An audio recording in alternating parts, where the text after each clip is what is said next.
أسست الحجارة من مغلاة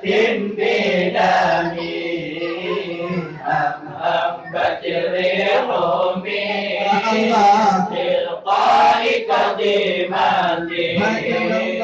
وأومض البرق في ظلماء من عظامي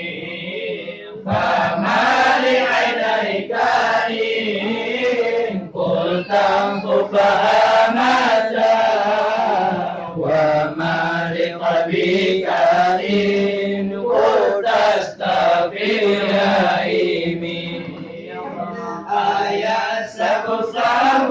أن الحب منكتب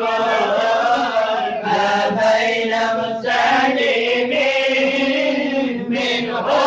ومضطرب لولا الهوى لم تريد دمعا على الضلال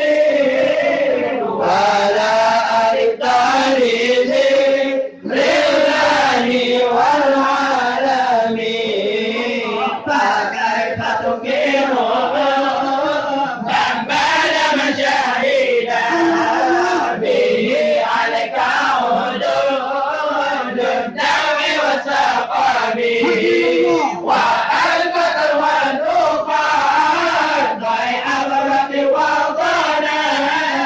مثل النهر على قديك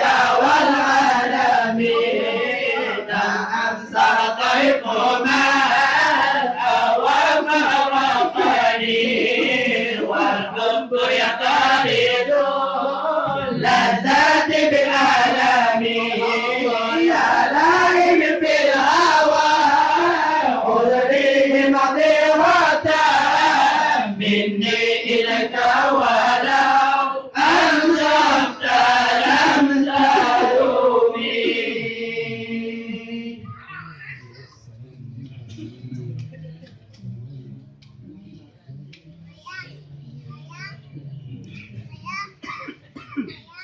عدتك حالي على سري بمستدير عن الوشد ولا دائي بمنحسب الله ما حمدني النصح لكن لست أسمعه إن المحب عن العذر في صمام الله إني اتهمت نصيح الشيب في عذري والشيب أبعد في نصح عن التهم الله فإن أمارتي بسوء من تعرض من جعلها بنذير الشيب والغرام ولا أعد من الفعل الجميل قراء ضيف على مبيرا غير متشامي الله لو كنت أعلم أني ما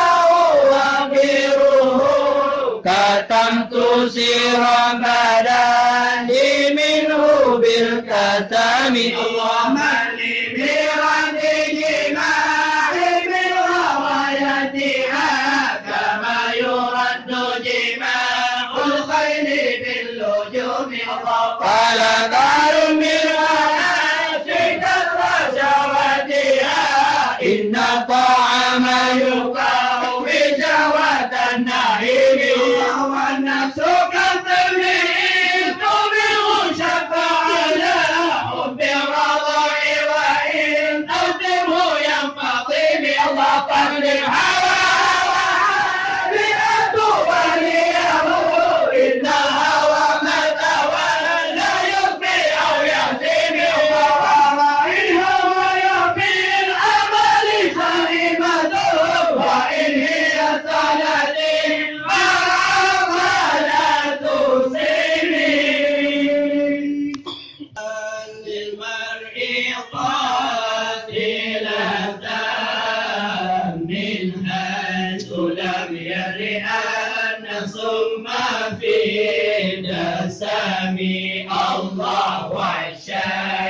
سائس من جوع ومن